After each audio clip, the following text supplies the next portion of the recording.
Prime news watch में एक बार फिर आपको नाज़रीन खुशामदीद कहते हैं। ब्रेक से पहले हम बात कर रहे थे पाकिस्तान और भारत के दरमियान होने वाले मुज़ाकरात की, हालिया मुज़ाकरात और ताल्लुकात की, और अब इसी मौजू पर हम अपनी गुफ्तगू का सिलसिला जारी रखेंगे। आज SM कृष्णा की जानिब से बयान सामने आया है अब से कुछ देर पहले कि सेक्रेटरी दाखिला का जो बयान था ISI के हवाले से वो मुज़ाकरात से पहले उन्हें नहीं देना चाहिए था। गोया उन्होंने अपनी गलती का एतराफ़ किया है। इसी पर हम बात करेंगे। इसके लिए हमें ज्वाइन किया है टेलीफोन लाइन पर लंदन से अमरीका में और बरतानिया में पाकिस्तान की साबिक सफ़ीर मोहतरमा मलिहा लोधी ने। बहुत बहुत शुक्रिया मलिहा लोधी साहिबा। ये जो अब बयान सामने आया है और SM कृष्णा कहते हैं कि वाकई गलती हुई थी, सेक्रेटरी दाखिला को जो मुंबई के हवाले से ISI से मुताल्लिक उन्होंने बयान दिया था वो बयान नहीं देना चाहिए था। आपको लग रहा है कि भारतीय हुकाम इस हवाले से अब सेम पेज पे हैं नहीं? मुझे लग ये रहा है कि मुख्तलिफ किस्म के जो बयानात आ रहे हैं भारत की तरफ से, लग ये रहा है कि भारत में कांग्रेस हुकूमत के अंदर कोई कंसेंसस नहीं बना कि पाकिस्तान के साथ मुज़ाकरात कैसे जारी रखें और किन बेसिस पे, किन टर्म्स पे जारी रखें। मैं समझती हूँ ये अंदरून जो कंसेंसस नहीं है, इसकी वजह से मजीद मुश्किलात का सामना पड़ रहा है। जैसे कि आप जानते हैं ये जो मुज़ाकरात हाल में इस्लामाबाद में हुए वो नाकाम रहे, और इस वजह से नाकाम रहे कि भारत की जो डेलीगेशन थी उसने 3 इश्यूज पे बात करने से इनकार किया। इसलिए कि ये जो राउंड था इस्लामाबाद, इसका मकसद ये था कि आइंदा जो मुज़ाकरात होंगे उसका एजेंडा क्या होना चाहिए। उस एजेंडे पे इख्तलाफात आए सामने। हिंदुस्तान की तरफ से ये था कि हम कश्मीर, सियाचिन और पीस एंड सिक्योरिटी, ये 3 इश्यूज बड़े बड़े जो हैं, जो कि पहले कॉम्पोजिट डायलॉग जिसको हम कहते हैं उसमें शामिल थे, उस पे भारत ने कहा कि हम फिलहाल इस पे मुज़ाकरात नहीं करेंगे, लेकिन हम टेररिज्म पे,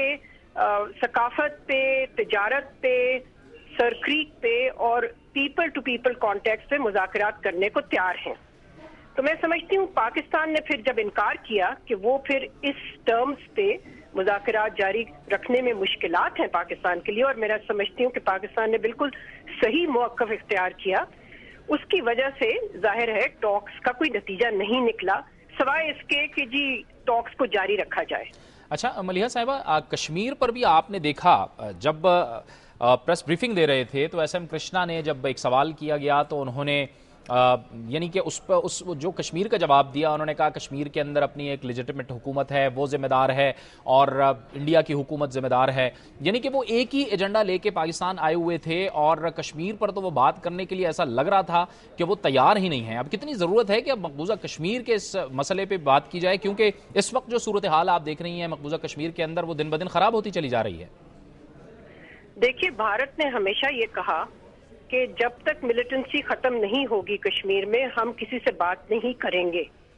लेकिन आप पिछले 3 साल से देख रहे हैं कि मिलिटेंसी तो काफी नीचे आ चुकी है, लेकिन वहां पुरअमन जो एहतजाज चल रहा है नौजवानों का, मैं ये भी कहूंगी बच्चों का, इसलिए कि जो स्कूल के जाने वाले बच्चे हैं वो भी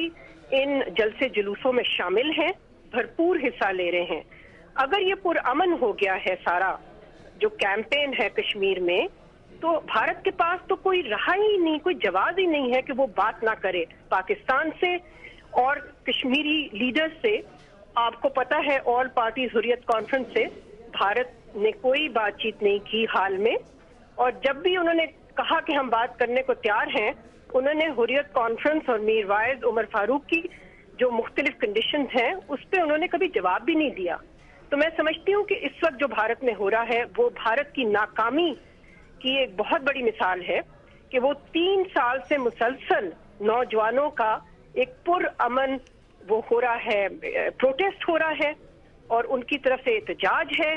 और आज़ादी के नारे लग रहे हैं। तो मैं समझती हूँ इस सूरत हाल में भारत को इससे इनकार करना तो बिल्कुल डिनाइल में चला जाना, और ये कोशिश करना जो कि वो 9/11 के बाद लगे हुए हैं इस कोशिश में कि पूरी कश्मीरी मूवमेंट को डीलेजिटिमाइज करके इसको एक टेररिज्म का लेबल दे देना, मैं समझती हूँ उसकी भी नाकामी है जो आज हम देख रहे हैं श्रीनगर में।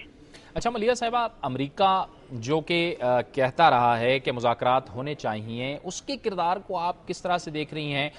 خاص کر افغانستان کو لے کے، اور مغرب کا جو کردار ہے وہ پاکستان اور بھارت کے تعلقات میں وہ کس قدر ہے، وہ کس قدر یہ چاہتے ہیں کہ جو ریئل ایشوز ہیں وہ ان دونوں ممالک کے درمیان حل ہوں؟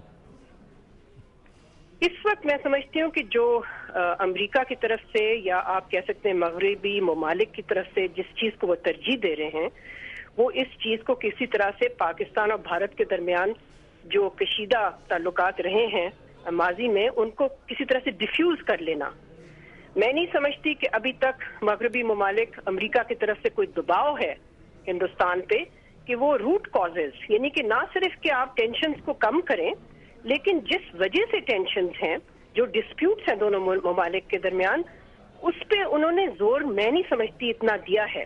اسی لیے بھارت نے جو سلسلہ شروع کیا ہے مذاکرات کا،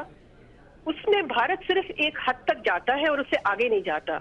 وہ ڈسپیوٹس کی طرف بالکل نہیں جا رہا، وہ صرف ٹینشن صرف ایک حد تک ڈیفیوز کرنے میں میرا خیال ہے اس کوشش میں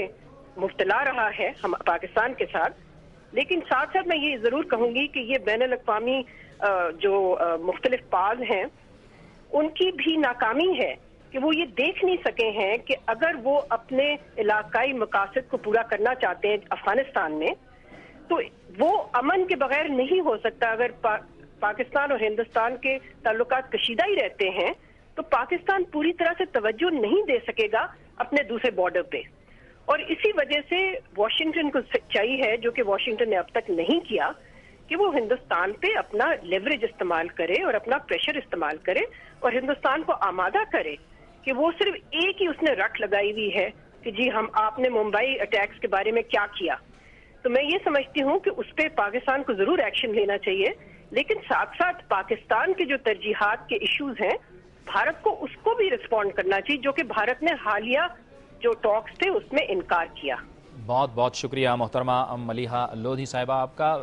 امریکہ میں سابق سفیر ملیحہ لودھی کا یہ کہنا تھا کہ مغرب کو اور امریکہ کو بھی اس جانب توجہ دینی ہوگی کہ اگر پاکستان اور بھارت کے درمیان امن قائم نہیں ہوتا اور اگر مشرق میں پاکستان پرسکون نہیں ہوتا تو ظاہر ہے مغرب کی جانب اس کی توجہ منقسم رہے گی. لہٰذا خطے میں امن کے لیے ضروری ہے کہ پاکستان اور بھارت کے درمیان جو ریئل ایشوز ہیں، جو اصل ایشوز ہیں، اس پر بات کی جائے اور اس کے مناسب حل تلاش کیے جائیں. وقت ہوا چاہتا ہے ایک بریک کا، اور بریک کے بعد ہم ذکر کریں گے کہ کراچی ایک بار پھر ٹارگٹ کلنگ کا سلسلہ کراچی میں شروع ہو گیا ہے. سیاسی جماعتیں ایک بار پھر سر جوڑ کر بیٹھ گئی ہیں. کیا کچھ ہوا ہے آج کے اس اجلاس میں، اس پر ہم بات کریں گے لیکن ایک بریک کے بعد.